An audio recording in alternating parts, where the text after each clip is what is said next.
Hello everyone, कैसे हैं आप। उम्मीद करते हैं आप सभी अच्छे होंगे। तो आप सभी का स्वागत है मेरे साथ शुभ पाठशाला में। तो आज हम लेकर आए हैं आपके लिए बहुत ही बेहतरीन चैप्टर, जो कि कक्षा 10 के गणित का चैप्टर नंबर है 4, द्विघात समीकरण, जिसे अंग्रेजी में कहते हैं क्वाड्रेटिक इक्वेशन। तो ये क्वाड्रेटिक इक्वेशन या द्विघात समीकरण क्या होती है, आइए देखते हैं। तो क्वाड्रेटिक इक्वेशन का जो मानक समीकरण होता है वो होता है ए एक्स स्क्वायर प्लस का बी एक्स प्लस का सी इज इक्वल टू 0। इस तरह की ये समीकरण होती है जिसमें कभी भी ए का मान 0 नहीं हो सकता। ये x नहीं हो कोई दिक्कत नहीं है, लेकिन ये एक्स स्क्वायर का जो गुणांक है ये कभी भी 0 नहीं होना चाहिए, तभी ऐसी समीकरणों को हम द्विघात समीकरण कह सकते हैं। और भी इसकी कुछ कंडीशंस होती हैं द्विघात समीकरण के लिए। क्या कंडीशंस हैं वो भी देख लेते हैं।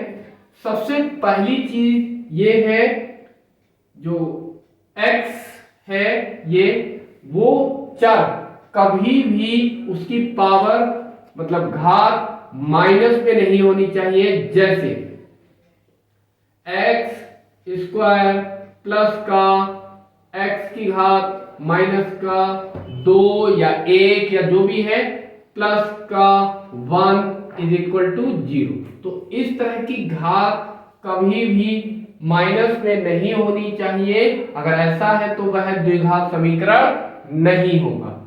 साथ ही साथ हम इसे ऐसे भी कह सकते हैं कि जो चर है वो कभी भी एक के बटे में या कोई भी संख्या के बटे में ना हो। जैसे 1/x प्लस का x square is equal to 3, इस तरह का नहीं होना चाहिए। अगर ऐसे कहीं पर है तब भी ये द्विघात समीकरण नहीं होगी। साथ ही साथ जो भी चर होते हैं इनकी पावर कभी भी भिन्नात्मक नहीं होनी चाहिए। जैसे x की पावर 3/2 प्लस का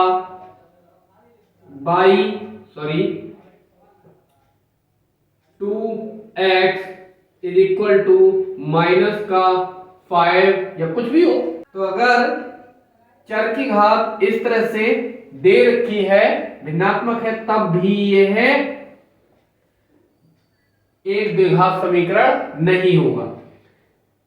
चौथी कंडीशन ये है, ये जो चर दे रखे होते हैं वो कभी भी अंडर रूट में नहीं होने चाहिए। जैसे x प्लस का 2x स्क्वायर प्लस का 5 इज इक्वल टू 0। तो ये एक द्विघात समीकरण नहीं। यहां पर द्विघात समीकरण से संबंधित मैंने ये 2 क्वेश्चन लिए हुए हैं जो कि बोर्ड परीक्षाओं में पूछे गए हैं। तो आइए इनको सॉल्व करते हैं। कैसे इन्हें सॉल्व किया जाता है, तो सॉल्यूशन क्वेश्चन नंबर 1 क्या कह रहा है, 2 क्रमागत धनात्मक पूर्णांकों का गुणनफल 306 है। तो यहां पर माना पूर्णांक कौन कौन से हैं, माना पहला जो पूर्णांक है वो n है, वाह। तो इसका दूसरा अगला वाला कौन सा हो जाएगा, अगर कोई पूर्णांक 2 है तो उसका अगला नंबर कौन सा होगा, 3। कैसे निकालेंगे, उसमें 1 ऐड करके। तो यहां पर हम क्या करेंगे, 1 ऐड कर लेंगे। तो n व n+1 है, तब क्या होगा, तब गुणनफल हमें दे रखा है, कितना है पूर्णांकों का गुणनफल, 306। तो गुणनफल पहली संख्या वो है n, दूसरा पूर्णांक यहाँ पर कितना है, n+1, और ये बराबर में 306 ऐसा का ऐसा ही। सॉल्व करेंगे तो क्या मिलेगा, n की n से मल्टीप्लाई n स्क्वायर प्लस का n और 1 की मल्टीप्लाई n, और इससे ले आते हैं इधर माइनस का 306 बराबर 0। क्या करें, 306 और यहां पर कितना है 1, तो 1 की और 306 की गुणा करेंगे तो कितना मिलेगा, 1 की और माइनस 306 की गुणा करने पर हमें मिलेगा माइनस का 306। तो क्या करें, इस 306 के करते हैं गुणनखंड, तो 2 15 30 और यहाँ पर 2 तिया 6। अब ये 3 से कटेगा, 3 पंजे 15, 3 एकम 3, फिर 3 से कटेगा 17 तिया 51, और 17 केवल 17 से ही कटता है, तो यह अंत में आ गया। तो हमें क्या करना है, इस 306 के ऐसे गुणनखंड करने हैं कि यहां पर भी कितना है 1, तो घटा करके हमें मिले 1, क्योंकि माइनस की ये गुणनफल आया है, और जब उनकी गुणा करें तो आ जाए 306। तो ऐसे कौन से नंबर होंगे, 3 तिया 9 दूनी 18, ये तो यहां से 18 माइनस 17, तो हम 1 के स्थान पर यहां पर क्या लिख देंगे 18 माइनस का 17, और ये n ऐसा का ऐसा ही, और ये 306 बराबर 0। सॉल्व करेंगे क्या मिल जाएगा, n स्क्वायर प्लस का 18 और n की गुणा 18n, प्लस माइनस माइनस 17 और n की गुणा 17n, माइनस का 306 बराबर 0। सॉल्व करने पर पहले दो पदों से हमें n कॉमन मिल जाएगा, तो यहां से बचेगा n, 2 थे 1 n बचा 18, ये ऐसा का ऐसा ही n कॉमन आ गया। यहां से माइनस के 17 कॉमन लिया, यहां पर n और ये प्लस का, क्योंकि जब माइनस का साइन कॉमन लेते हैं तो अंदर के सारे चिन्ह बदल जाते हैं, तो इसका भी चिन्ह बदल गया और ये भी चिन्ह बदल गया, प्लस का हो गया, और यहां पर बचे 18 बराबर 0।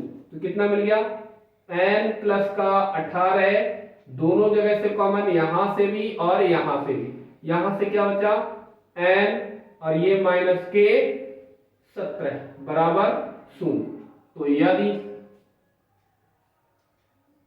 n प्लस का 18 बराबर 0 हो तब हमें क्या मिलेगा, तब यहां पर n बराबर माइनस का 18, जो कि कैसा हो जाएगा अग्राह्य।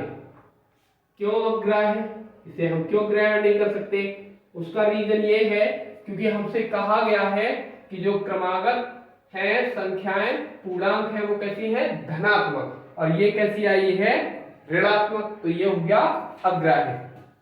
अगला है n माइनस 17 बराबर 0 हो, तब n बराबर कितना हो जाएगा ये 17, तो यहां से यही हमारा पहला पूर्णांक प्राप्त हो गया। तो लिख सकते हैं हम यहां पर अतः पूर्णांक बराबर कितने होंगे, पहला पूर्णांक 17 है और दूसरा कितना है n+1, मतलब 17 और प्लस का 1, तो कितना हो जाएगा 18, और यही इसका आंसर हो गया। इसी तरह से नेक्स्ट क्वेश्चन है सेकंड, क्या कहा है, दो वर्गों के क्षेत्रफलों का योग 468 वर्ग मीटर है। तो यहां पर हमें कोई भुजाएं दे नहीं रखी है, तो माना पहले वर्ग, जो पहला वर्ग मान लेते हैं बड़ा है, तो पहले वर्ग की भुजा बराबर 1 मीटर, दूसरे वर्ग की भुजा बराबर b मीटर। तब क्या कहा है, उनके परिमापों का अंतर कितना है 24 मीटर, परिमापों का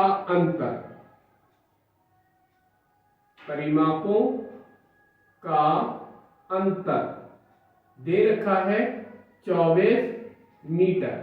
तो यहां पर बड़े वर्ग का परिमाप माइनस छोटे वर्ग का परिमाप, तो बड़े वर्ग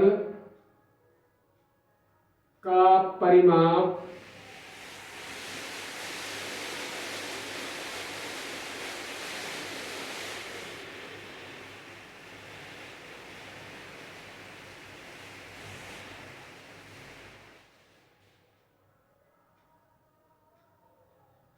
छोटे वर्ग का परिमाप बराबर कितना 24।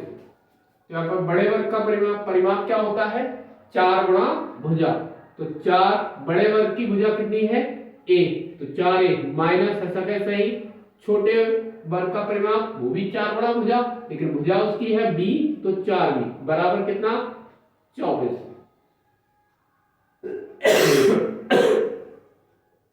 4 यहां से कॉमन ले लिया तो यहां से बचा a माइनस का b बराबर 24। तो ये 4 छक्के 24, तो a माइनस का b बराबर कितना मिल गया 6, या a बराबर 6 प्लस का b। यहां से हमें a का मान मिल गया। फिर कहा गया है क्षेत्रफलों का योग।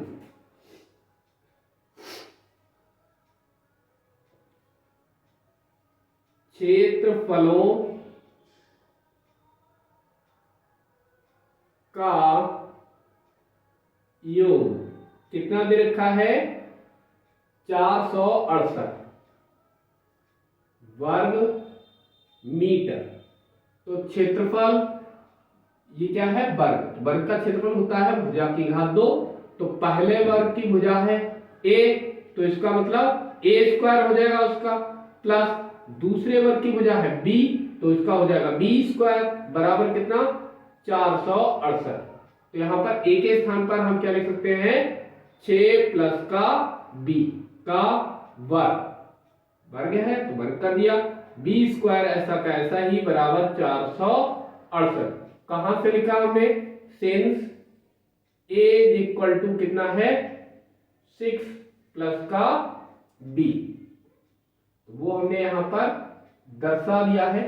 सॉल्व करेंगे तो 6 का वर्ग कितना होता है 36 प्लस b का वर्ग कितना b स्क्वायर प्लस का दोनों की गुणा 6b की 6b और 2 से गुणा कराएंगे तो 12b। इसका होल ऑफ स्क्वायर खोलेंगे तो इतना मिलेगा, प्लस का b स्क्वायर ऐसा कैसा ही माइनस का 468 बराबर 0। तो ये कितना मिल जाएगा b स्क्वायर कितना b square 2b square plus का 12b ऐसा कैसा ही, ये प्लस के 36 ये माइनस के 468, तो घट जाएंगे 8 में से 6 गया कितना बचेगा 2 बराबर 0 ऐसा कैसे ही, इधर 6 में से 3 गया 3 और ये 4, 2 से भाग करने पर क्या मिल जाएगा हमें यहाँ पर v स्क्वायर प्लस का ये 2 छक्के 12 है v माइनस का ये मिल जाएगा 216 बराबर 0। तो इस 216 और इधर 1 की गुणा कराएंगे तो हमें मिल जाएगा माइनस के 216। तो हमें 216 के गुणनखंड करने हैं, तो यहाँ पर 216 के गुणनखंड 2 से कट जाएगा ये 2 108 2 54 2 27, ये 3 से कटेगा 3 नेम, फिर 3 से कटेगा 3 तिया, फिर 3 से एकम। तो यहाँ पर कितना मिल गया ये फैक्टर मिल गए, इसके गुणनखंड मिल गए। हमें क्या करना है घटा करके 6 लाना है। तो यहाँ पर क्या करें 3 3 9 दूनी 18, फिर 3 दूनी 6 दूनी 12 है, तो 18 माइनस 12 है, तो इसके स्थान पर हम क्या लिख सकते हैं 18 माइनस 12 है, तो b स्क्वायर ये ऐसा का ऐसा ही प्लस 6 की जगह पर 18 b माइनस का 12 b बराबर माइनस का 216 माइनस का 216 बराबर 0। तो क्या मिल जाएगा यहां से b कॉमन लिया तो ये b प्लस का 18 माइनस के 12 कॉमन लेंगे तो यहां पर बचेंगे b प्लस के 18 बराबर 0। तो यहां से b प्लस का 18 दोनों जगह से कॉमन, यहां से बचा है कितना b उसे दूसरी ब्रैकेट में और ये माइनस का 12 बराबर 0। तो यह भी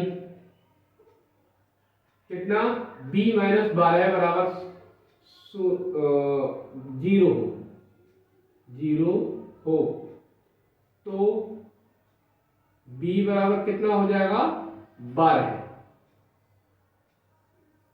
और जब b प्लस 18 लेंगे तो 18 उधर जाएंगे तो हो जाएंगे माइनस के। तो यदि